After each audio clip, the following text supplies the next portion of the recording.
नमस्कार, मैं नितिन कुमार राधे कृष्णा यूट्यूब के इस अंक में आप लोगों का स्वागत है। राधे राधे नमस्कार।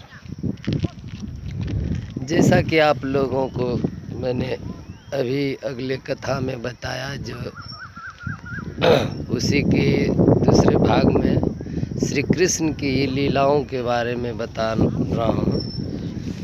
बोलिए राधे राधे, जय श्री कृष्ण। तो जब वहाँ पर श्री कृष्ण भगवान पहुँचते हैं, शिव यज्ञ का जो स्थल बना हुआ था उस यज्ञ स्थल पर पहुँचते हैं। जब भगवान श्री कृष्ण दाऊ बलराम के साथ वहाँ पहुँचते हैं, तो वहाँ देखते हैं कि बहुत सारे लोग उस मंदिर में मतलब कि उस शिव धनुष को दर्शन करने के लिए आ रहे थे। पंडित पुजारी लगे हुए थे, ब्राह्मण मंत्रोच्चारण के साथ उस शिव धनुष की पूजा कर रहे थे। राधे राधे, जय श्री कृष्ण। तो इस पर श्री कृष्ण भगवान सभी बाहर से ही देखते थे। श्री कृष्ण भगवान वो मंदिर के प्रांगण में प्रवेश कर जाते हैं, शिव धनुष के पास चले जाते हैं। तो वहाँ पर जाते हैं तो पंडित जी कहते हैं कि बालक, आप तुम यहाँ कैसे आ गए? इस शिव धनुष को तो नज़दीक से देखने की किसी को इजाज़त नहीं है, ये सब दूर से ही देखने के लिए रखा गया है, दूर से ही दर्शन करो। तो इस पर भगवान श्री कृष्ण कहते हैं कि जब अब आ ही गए, हमको पता नहीं था, तो अब आ गए तो हमको देख लेने दीजिए। तो इस पर कई ब्राह्मण थे उस जगह वहाँ पर। बोलिए राधे राधे, जय श्री कृष्ण। तो वृद्ध ब्राह्मण जो था वह कहते हैं ठीक है, आ गया तो अब देख लेने दो। तो देखते हैं तो भगवान श्री कृष्ण कहते हैं कि तनिक छू के देख लें। तो कहते हैं ठीक है, देख लो। छू कर देखते हैं तो कहते हैं कि थोड़ा उठा कर देख लूँ। तो कहते हैं, इस पर ब्राह्मण जो उस जगह कई ब्राह्मण थे सभी हंसने लगते हैं कि कहते हैं कि बालक, तुम क्या समझ रहे हो, ये खिलौने वाला धनुष है, यह शिव का महान धनुष है। बोलिए राधे राधे। इसे तो कई लोग मिलकर नहीं उठा सकते, तुम अकेले कहते हो। कहते हैं कि ठीक है, प्रयास करते हैं उठाने का।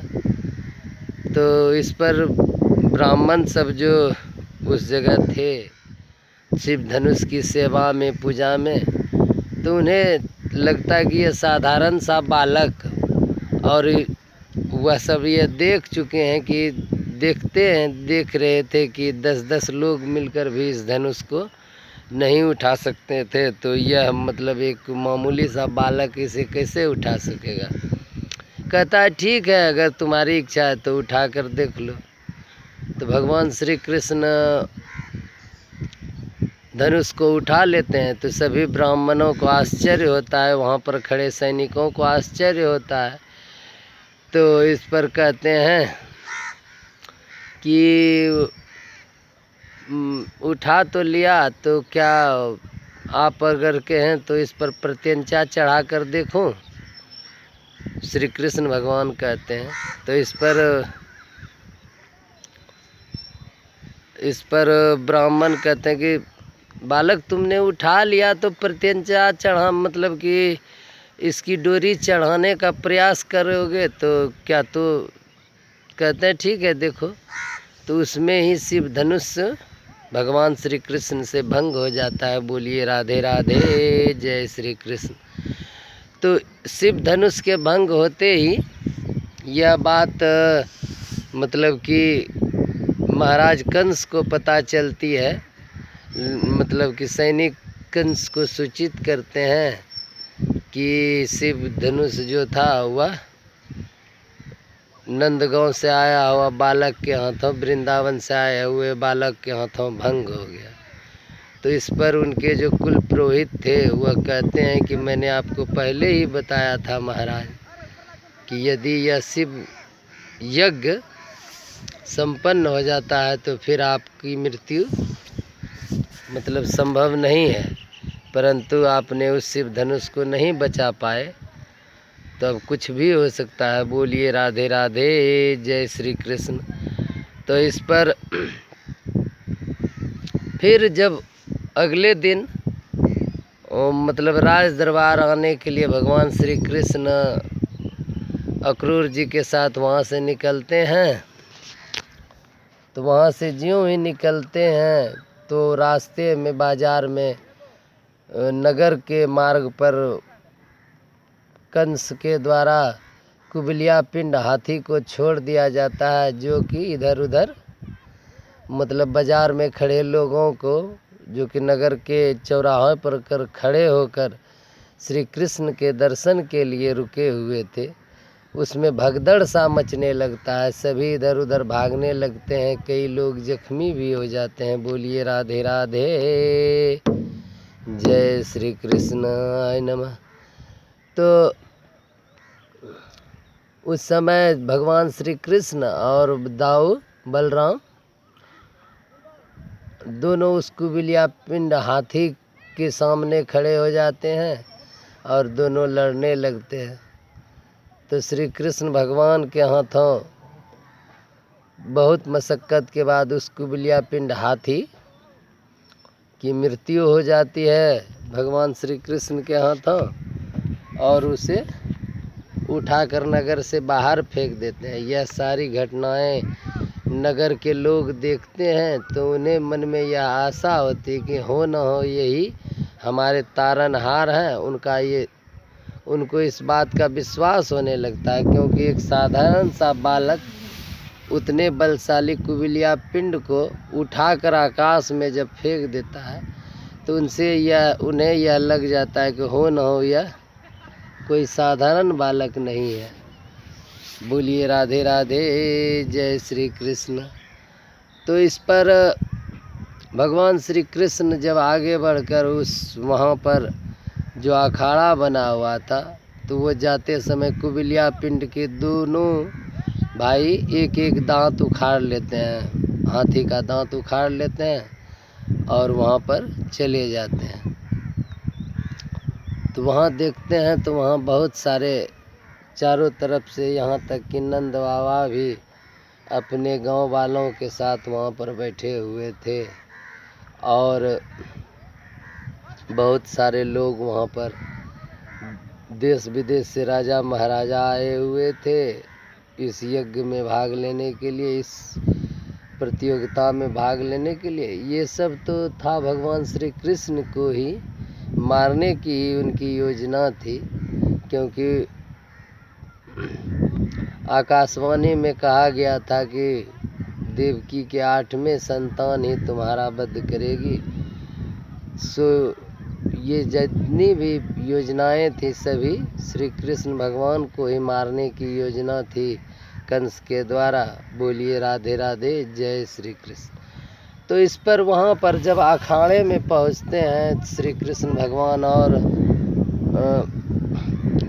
दाऊ बलराम जी और अक्रूर जी पहुँचते हैं, तो वहाँ पर बहुत सारे योद्धा मल्ल युद्ध के लिए तैयार थे और वहाँ पर युद्ध पहले से भी हो रहा था।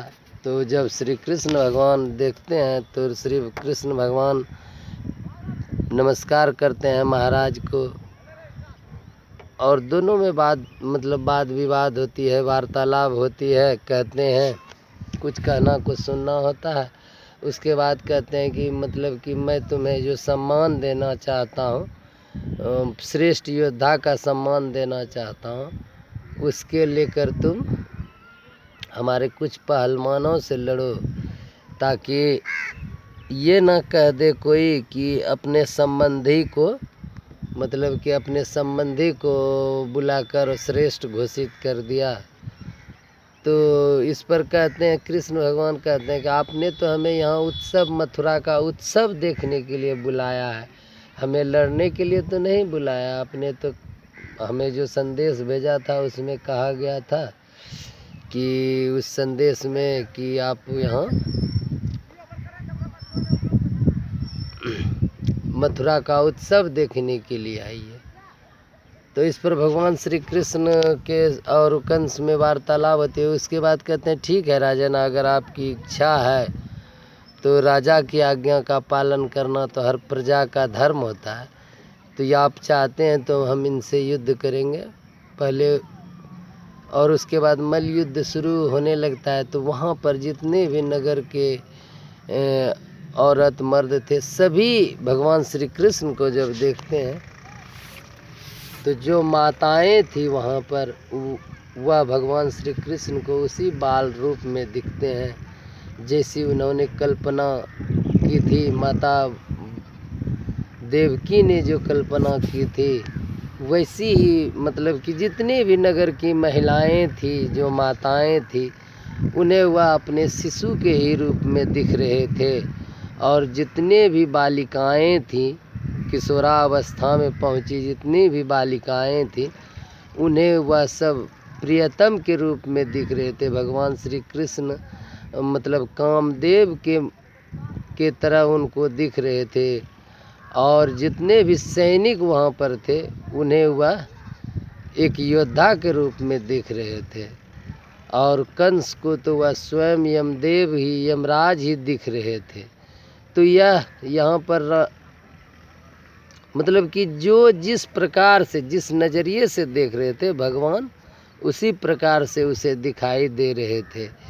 रामचरितमानस में गोस्वामी तुलसीदास जी लिखते भी हैं कि कहते हैं कि जो जिस नियति से राम जी को मतलब ईश्वर को देखते हैं वह उसी प्रकार से उनके सामने प्रकट होते हैं। यहाँ पर जब देखते हैं श्री कृष्ण भगवान को देखते हैं, जो जिस रूप में देखते हैं उन्हें वही रूप में उन्हें दिखाई देते हैं। कोई उन्हें अपना प्रियतम दिखाई देता है, तो कोई उसे अपना पुत्र दिखाई देता है, कोई योद्धा दिखाई देता है।